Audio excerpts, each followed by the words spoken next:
Hello, ladies and gentlemen. Welcome to another episode of GeekVerse podcast. I am your host, Taylor, and today I'm here to talk about the Bad Batch Season 2, episodes 1 and 2 that dropped in spoilers review. If you haven't seen the show, go check it out. Watch Season 1 if you need to, then come back and we'll talk about it. But before we get into the non-spoilers portion of that, a couple of plugs. You can find us in the search bar with your internet connection. GeekVerse.ca is our home base. GeekVerse is our Twitter. GeekVerse is our Facebook. You can also find us with our Patreon profile where you can get ad-free exclusive early episodes if you subscribe to one of our variety of tiers available to you. And you can also check us out on our Discord where we have just a great community of people just coming together and talking about everything, geek related, different channels too for different topics. But yeah, I'm trying to think, what else do we got? We got a Megan review that'll be dropping this week. We have a newscast that just dropped. We have this weekend a DC fan cast reboot that we're going to be kind of working over. And then side quest just dropped this week with Kirklin and Dylan. So a whole lot of great content is in the works with more coming down the pipeline as well. So stay tuned for that. I'll be sure as well, when you check us out on Patreon, there's a few folks here that I need to shout out to just because they're legendary. Our Patreon producers, Aaron Braden, April Darkness, Joshua Wright. You folks are fantastic. Absolutely incredible. Thank you for your dedication. So now I've heard many a time from Travis, like, oh, you didn't get around to doing the full review of the season 1 of the Bad Batch, and it's something I will live with until my dying day. So I'm going to kind of condense like a brief little synopsis here of my thoughts for season 1. So if you haven't seen season 1, like I said, go watch it and then come back. I'm pretty sure I did the first few episodes, and then I mean I did the first one with Travis, and I think I just kind of like fell off the wagon after that because again I had life plans kind of come into the way. So I digress. With the Bad Batch, I was hesitant and apprehensive about it. The first episode of season 1 was fantastic. That full hour was so immersive, and getting to re-experience Order 66 again was just a nightmare, and I loved every bit of it. Moving ahead from that and seeing the fallout and the transition, especially from inside the ranks of the Empire, and then seeing it kind of transfer over into not being aligned with the Empire's beliefs anymore and just kind of being on the run, especially from the clones' perspective. I love that. Seeing more of Rex was fantastic too in the fallout of season 7 of Clone Wars. So there's a lot of things that were going on, a lot of things that I wasn't finished with yet with these characters. So I'm glad the Bad Batch is tackling it. So overall, I think the season 1 was great, and I loved where it ended. I loved how we got to see Wayland. I loved how we got to see the transition of clones, Republic commandos training troopers, new stormtroopers, and that also brought in Commander Gregor, which is very, very cool. So I just loved all of it. Having the show end with the clones kind of taking leave of Camino and then hitting Tapoka City really, really hard. This kind of just preached to me of the Star Wars Battlefront 2's campaign where you had to go back to Camino with Boba Fett and take out the alternate clone army that was created by the Kaminoans. Again, we didn't really get that, but I felt like that was kind of elude of and reminiscent of this kind of notion, which I thought was fantastic. But moving on from that, the whole destruction of Tapoka City was great. And now we get into, obviously, this season where there's lots of questions that we still need to be seeing answers for, like Omega and just kind of what's going on with oh my gosh, I always forget his name. I want to say Quickscope, but it's not Quickscope. Mr. Snipes, that's what I'll call him for now. And just getting to see his kind of revelation of truth, like, hey, I love being I like being bad, it makes me happy, quote another famous movie there. But it's interesting to see how he removed his inhibitor chip and just kind of rolled with it, and he follows orders naturally, but the other crew didn't. So these characters have all kind of grown into individuals that I really like, and they're just really good reflections of their own selves, of what they are proficient in. And Omega is just great because she just keeps this crew together, and it's just as apparent in this season, now new season with episodes 1 and 2, her dedication and even the guilt that she has too of feeling like she was a problem for these clones, and that reaffirmation that, like, hey, we made our decisions and you are one of us, like, this is totally okay, it's totally fine. And I love their bond and their familial connection that they all have with each other. And I love how Echo as well is just this character that's just kind of come in from season 7, who again at the time, like, I think Travis and I, we discussed the possibility, like, hey, maybe he's just a separatist con. He's just gonna sneak in there and like blow up or be something bad. But sure enough, no, he proved to be good. And here he is. He's working with the Bad Batch, and I love it. Like, one of my favorite things is the first few seconds of this episode one. This isn't a spoiler. Their crew is running out, and there's like water, and Echo just literally stumbles and like smacks face down, face plants into the water. So there's a lot of cool little subtleties that they've done to this show that I so far that I really enjoy. The other notion too that I want to comment on is the quality.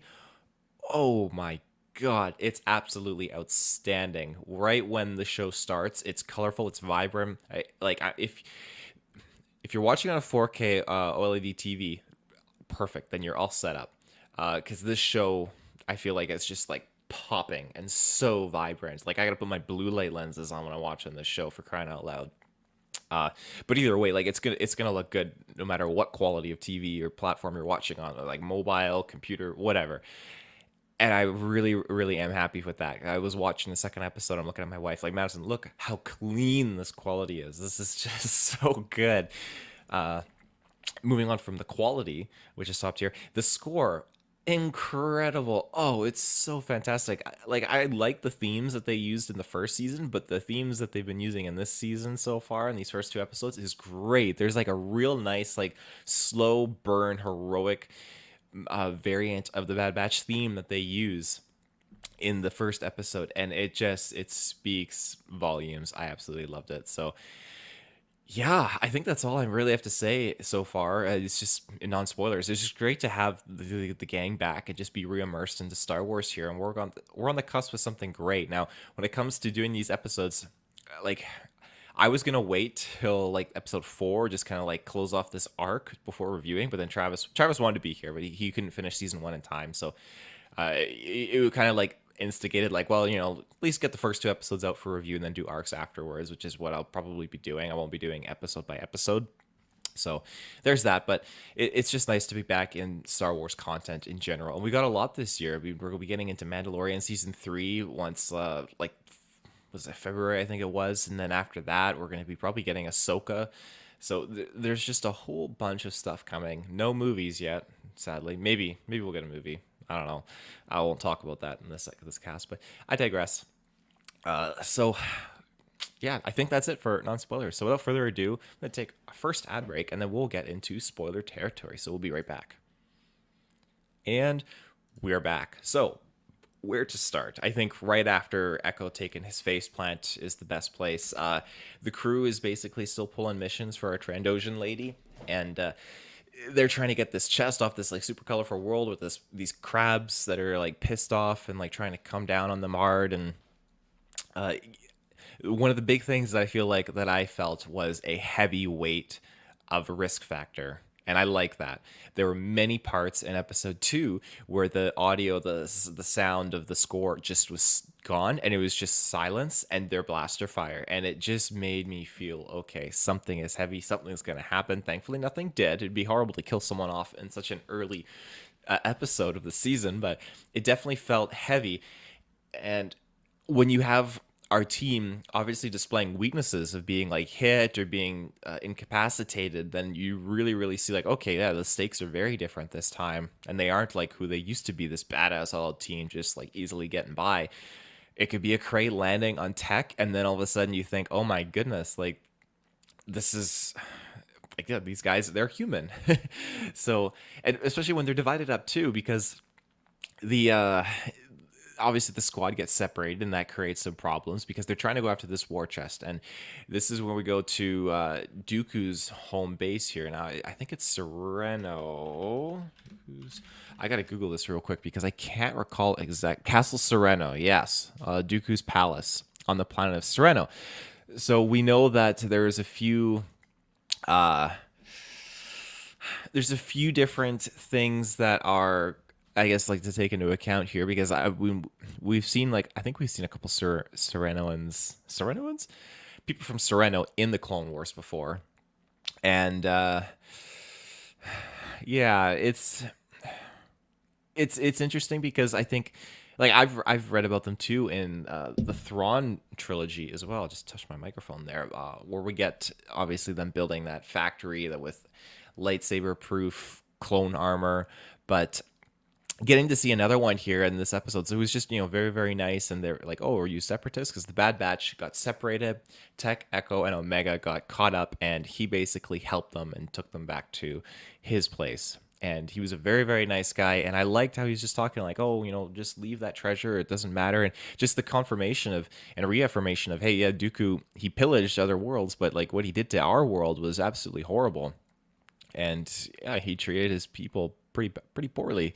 So we get his castle, his fortress. Very cool to see this, and just to see the clones here in a different light, and just the Empire totally ransacking it. They got 3 cargo ships and 3 just loading up like crates out the wazoo. And so their mission was to come here and basically take what they can and get out, because their Trandoshan lady is basically talking about the Empire is closing in, and it's going to affect their business badly eventually when the Empire comes a knocking. So they got to deal with this, and they need to get rich so they can do like the one big heist kind of thing, so they can make it off and just be fine. The thing is, they don't. I shouldn't say they don't. The Empire does not think that they're still alive. They think that the Bad Batch was eliminated in the destruction of Topoka City. Totally fair assumption. Topoka City got absolutely wrecked. So they've been playing it low and hiding underground, basically doing low-key missions, making bank, which is totally copacetic. And so the Empire has no reason to believe that it's them. Now, when the Empire and these clones, I think Commander Agro, I can't remember what his name, probably not Agro, but one of the clone commanders, they're setting up a perimeter, they're playing everything, textbook, clone rule book, everything like that. And so the Bad Batch is adapting and trying to just get this war chest and handle it. But slowly but surely, little things occur. It's a few detonations, a couple incapacitations of troopers, and all of a sudden the clones are put on high alert, set up perimeters and everything, and they're trying to protect the war chests. It goes sideways for them, obviously, and for the Bad Batch. But our clones do lock eyes with their helmets on with, oh my god, like I'm seeing like Clone Force 99 members here. And so that carries on to where we see our familiar friend, which I should remember his name. Let me see here. I gotta do a quick Google. Rampart. Yes, Mr. Rampart. That's it. I almost bought a Black Series figure of him, but I did not pull the plug. So I pulled the plug. I didn't pull the trigger. He ends up appearing at the end here, and he's like, oh, you saw Clone Force 99. That's why I'm here to talk to you about your report, because we can't submit it that way. And then the clone commander is like, oh, well, I'm not going to submit a false report, sir. And so this guy's like, yes, you are, because Mr. Tarkin is not going to be happy with me when I told him and I got to my status by saying, yeah, we eliminated Clone Force 99. So Rampart pulls up his blaster and ends up shooting this commander, and the commander was gonna like retaliate too. And I really like that. That was very very interesting, because we've seen clones be put in this position before, and this is the subtle little thing that I really really like, where clones are supposed to follow orders and everything like that, and maybe it was more to a T in during the Clone Wars, dealing with the Jedi and all that stuff in their programming. But in this sense, you have looser rules, maybe, because this Imperial officer, the Empire they serve, is pulling a gun on him, and he reacts to it, which is great. Like, he goes in, and I feel like he was going to either, like, I don't feel like he was going to incapacitate him. I feel like he was going to execute Rampart if he could. Needless to say, he wasn't able to, unfortunately. But seeing this before, where it's just following orders, it reminds me very, very much of the Krell situation on Umbara, when you have Rex and the other troopers of the 551st, 501st dealing with this, and they were going to execute fives. It's just nuts. It's nuts. I love that kind of development that we get with the clone troopers, and that little bit was just so nice. Again, seeing the clone troopers in general is great, and just there's so much emotion when they take their helmets off. Even with their helmets are on, there's so much character, and now they're really trying to like stormtrooperize them and imperialize them, because they're not using their code names now. They're using their CT designations. They're all wearing white armor. They're not color coordinated or customized anymore, so they're very much in line and more formal. Very interesting. But yeah, it's just good stuff. Getting again our Bad Batch characters back. I love Tech. He's one of my favorites. I love Omega in this. I really really do. And that's where her and Echo had a little bit of a dispute where Echo was like, oh, talking behind her back, like, oh, we're in this position because of her. Like, we need to do this job so we can kind of keep hiding. So, in short, Omega and the they try to steal some stuff, but obviously circumstances arose and they couldn't get the gems and the jewels and the gold all sorted out. So Omega makes a risky play, goes back, and then just to get some of the gems from a lockdown like area that crashed from one of the war chests. And so she's trying to get out there, and then she tells Echo like why she's got to get it, because she's like that obsessed greedy person who's like, oh, I can just reach it, I can just reach it, when like Indiana Jones's dad is like, Junior, just let it go. It's horrible Sean Connery accent. Junior, just let it go. Because he's reaching for the grail. I can get it. I can get it. So that's the same thing we got going on here. Omega's like, I can get it. I can get it. And Sean Connery, Mr. Echo, is like, just let it go. Let it go. Come on. Come on, Omega. So they got the heck out of there. And they all survived, Mary, Harry. So that's all great. Our team is still good. And while Tech was fractured in his bone a little bit, he's definitely going to bounce back and be okay. But yeah, I just think that overall, like, the second episode was great because it again picked up off the events of the first one, and it just kind of upped the ante.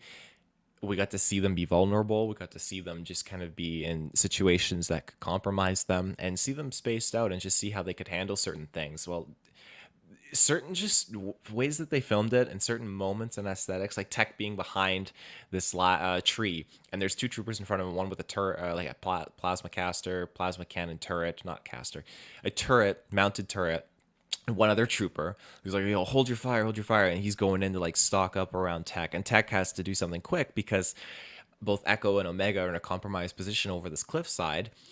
And it's silent, and you feel the weight here, and then all of a sudden the one clone goes into the smoke and like takes them down, and they're struggling, and then you hear a couple blaster fires, and then he shoots a stun shot at the turret clone who goes down, and then Tech just stumbles out and then just collapses, and you just, oh my god, like, my boy, what's going on, my son? Like, it's just horrible. I love these clones so very much.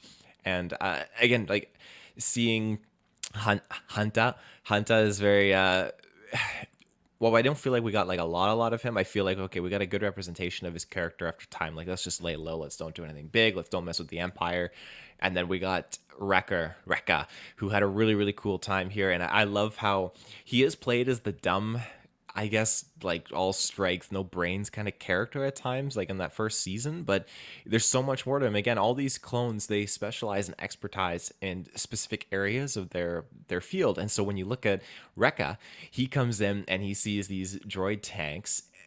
And he's like, oh my god, like, I can do something with this. So he's like he's an engineering specialist, and so destruction's weapon specialist. So he's able to forge and like quickly whip something up that's firing like noob tubes, and just goes to town, takes out a clone V-wing, takes out this platoon of clone troopers. Like, it's absolutely fantastic. So I really loved what they were able to do with him, and it just kind of give him a little bit more of identity, give all these clones a little bit more identity. That's what the name of the game is. So fantastic. I love that Omega is still using her little like bow thing. And while I know that there's still more to come, I feel like the trailers showed mostly what was in these two episodes, which has me excited because we got like double digits worth of episodes for the Bad Batch. So I'm really, really stoked to see where we're going to go and what's going to unfold. Now, obviously, Mr. Snipes, Quickscope, is going to be coming in at some point here. And there's a few other characters too that they revealed in the trailers that'll be coming in, which is exciting. So yeah, my last note I guess I could say before I end this is, when I was doing the viewing of these episodes, I was thinking like, well, it'd be very cool to kind of get live action, like Bad Batch live action. I was thinking to myself, the other cool thing is that these shows can help set up these minor characters that may not be the most profound or hugest of all time, like a Rampart or something like that. But then when you get those characters portrayed in live action, it all of a sudden just is a slam dunk, at least for me. And this is something where I'll default to Thrawn. We know Thrawn and Ahsoka through the Clone Wars, through the animated show. And while she has a much larger role than a Rampart, same as Thrawn, it's just awesome because then this character can make that jump to live action, and you don't have to give them a whole backstory in live action either. You can just toss them in, and I think that's the greatest thing about the animated series, is that they can just keep creating these new characters, the unique storylines, and it retroactively put them up live in live action and just allow people to kind of explore their origins, whether it be books with Thrawn or Star Wars Rebels with Thrawn. Like, it's great that they can do that, and I really appreciate that. So obviously I'm biased because I love Thrawn and Ahsoka, so you know what show I'm going to be excited for this year. But yeah, I just think that we're in a great time right now, and the more characters that they kind of be popping off with in the Bad Batch, the better. So I can't wait for more content. And like I said, I'm gonna probably do an arc of maybe the one of the next like little story arc, kind of like craps out, caps out. So yeah, there you have it. Yes, that's it. So I hope you enjoyed this spoilers review of the Bad Batch episode 2 and 1 of season 2. I'm Taylor, GeekVerse Podcast. Find us in the search bar. All the links down below. And we'll be back soon, so we will see you in the search bar. Have a good one.